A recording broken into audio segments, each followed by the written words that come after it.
Simon, fairly quickly, we like to wrap up our conversation about things on screen with what else have you been watching? This week, Simon, I caught up with Kong X Godzilla. Did we work out what that's actually called? No, we never quite figured out what the X means or how to say it. Because But usually when you're like sending a letter to someone and you put like an X, like that's a kiss. So is it yeah, Kong kisses Godzilla? Is that what that is?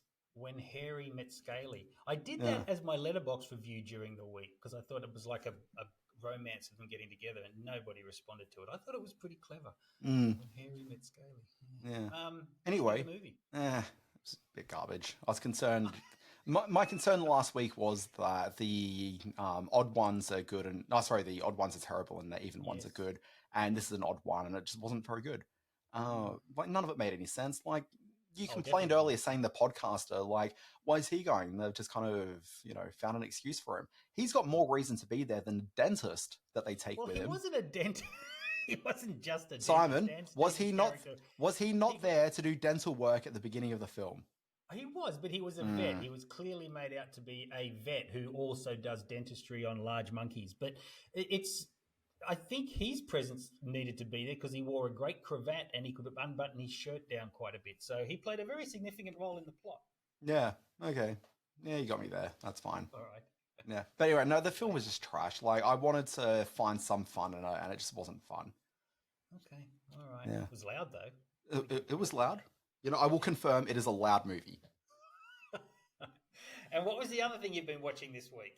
So I went and did myself a cheeky little double feature at the cinema during the week, Simon. I went and saw my Kong Loves Godzilla.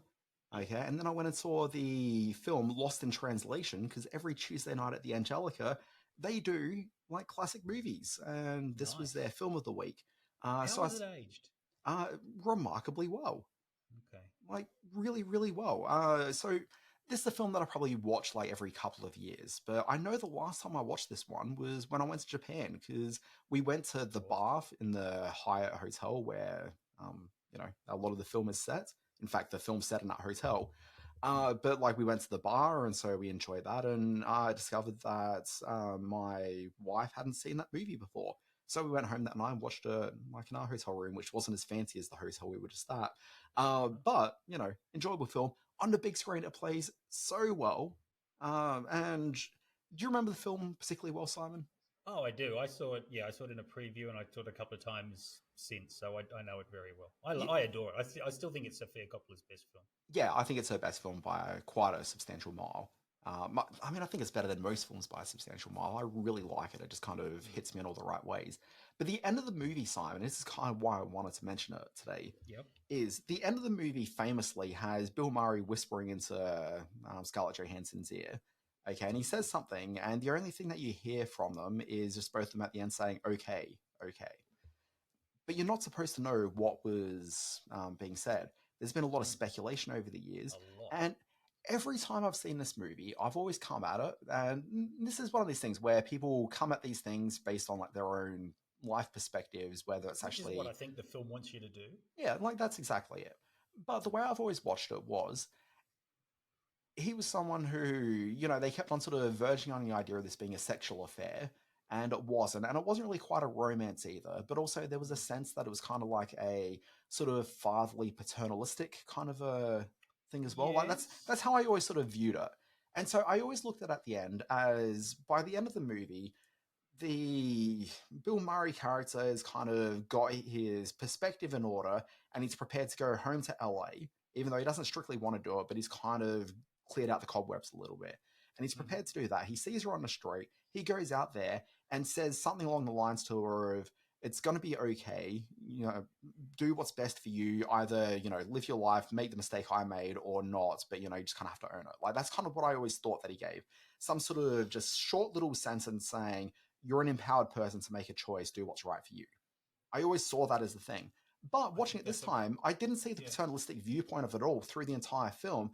I saw it Oh, right. purely as a sexual need. Well, not even necessarily sexual, but two people who are desperately in need of longing, of connection. And they found that Yes. connection within each other. Okay. And like there's a sexual element to that, but it wasn't strictly a sexual relationship. Mm. But like to me, it just played that way so much stronger than it has in the past for me. And so when I saw the final bit and he sort of leant into her ear to whisper it, I read it as, we're going to meet in Los Angeles. Wow, that is an interesting, because wasn't she? Didn't she go there with a partner? Like she was there Yeah, so she was. married, or She's originally from New York and then got yeah? married to the Spike Jonze. It's not really Spike Jonze, but it's absolutely Spike Jonze. Wow. The Spike Jonze character, and the impression I was left was that they now live in Los Angeles as well. So yeah, and my taking of the film was that these were Bill Murray and Scarlett Johansson were two very much displaced individuals, Mm. very alone. Him, sort of, despite his celebrity in the film, is very much alone in this culture and is feeling very distant from the celebrity culture that he was a part of back in LA. She is detached from her recent partner, her marriage. Um, and yeah, for me, it wasn't really a sexual story, even though it started off with that shot of her bottom, which sort of casts a bit of a pall all over the whole film as it being maybe sexually tinged. I think it was really about just two very different people having a connection. Um, I can't imagine that Sofia Coppola would have written a story in which Bill Murray and Scarlett Johansson hook up. Do you think that's what it was? That they're going to meet back in LA as sexual partners or just as friends? I mean, I wouldn't necessarily just say it strictly as sexual partners. I'd say as proper partners. Yeah, okay. It's a love bond. It's one of the great endings of a film, either way you look at Yeah. it. So. You know what's interesting? I hadn't really thought about it until you just kind of said something around it just then. The idea that his character, I was going to be quick about this, but here we are. Um, It's not going to be quick. the idea that his character is disconnected from the industry that he works in as well. So Yeah, throughout the movie, they make reference a number of times to the fact that he hasn't had a hit film in a while, and so that's yeah, kind of why he's in Japan doing the Centauri commercial. Clearly, his heyday was back in the 70s as a Clint Eastwood type character. Like, he did film a movie with him and a monkey. But he is disconnected from it. And there's another character in the film that is a movie star. And at no point does him and the Cameron Diaz analog, as played by Anna Faris, at no point do they ever talk to each other. And you'd kind of yeah. think that two people that are notable movie stars would at least have a brief conversation if they're in the same room together. Okay, but at no point do they And do not the that. same American from the Yeah, same part of the exactly. country. Yeah, yeah. Very true. Lots to unpack with Lost in Translation. Even what 20 something years? When did it come out? Yeah, it was like 20 years ago. Or more than that, like maybe 2002 maybe it came out. Wow, great film, great film. Now I want to go back and watch it again. You know what else I've been watching? He stumbles through. Mm. The other big release in the cinemas this week is Monkey Man. This is the action revenge action thriller, directed by Dev Patel, starring Dev Patel. Apparently, he has been wanting to make this movie for several years. It is partly based on some Indian mythology about the Monkey Man who returns and gets vengeance for his being turned into a something by the gods of India. I can't remember exactly what the thing was. It was kind of boring. And what Dev Patel does is turns it into a John Wick style action film in which he gets vengeance and seeks revenge for the murder of his mother and a lot of his villagers by a corrupt government led by a horrible police guy. It's pure B grade 80s VHS action storyline.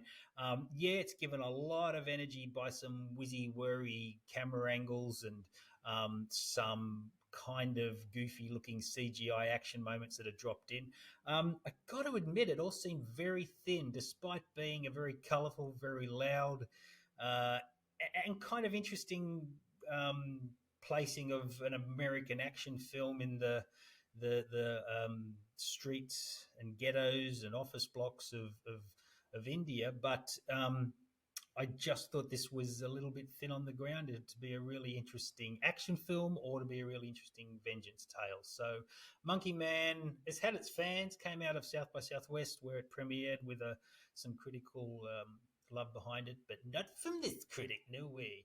And the other thing I've been watching recently is Files of the Unexplained. Now, Dan, you poo-pooed this at the top of the show, but I am a fan and a buff of the paranormal documentary. Some of them are complete garbage and crap to watch. Some of them are quite interestingly put together. Files of the Unexplained. Netflix has released a couple of these more sort of high end almost like Four Corners or 60 Minutes type examination of certain phenomena. This 8-part series started up a couple of days ago on the Netflix channel. And it is another one of these high end, looking at some stuff that I'm fairly familiar with, some famous UFO stories, some famous ghost stories, but doing so in a manner that gives it a bit more of a human spin. I don't think I'm going to convince anyone who's not a fan of these sort of shows to watch Files of the Unexplained. But if you're into this kind of stuff, which I clearly am, this is one of the better ones to come along in a long time. Files of the Unexplained on Netflix. Yeah, pass. You're not a believer. You'll be left behind when they come and take us, and they're going to. You'll be left behind, and I'll be waving at you from the mothership as it flies away. Look, you phrase it that way, but ultimately we know that it's going to come for the cool guys. We'll both be left behind.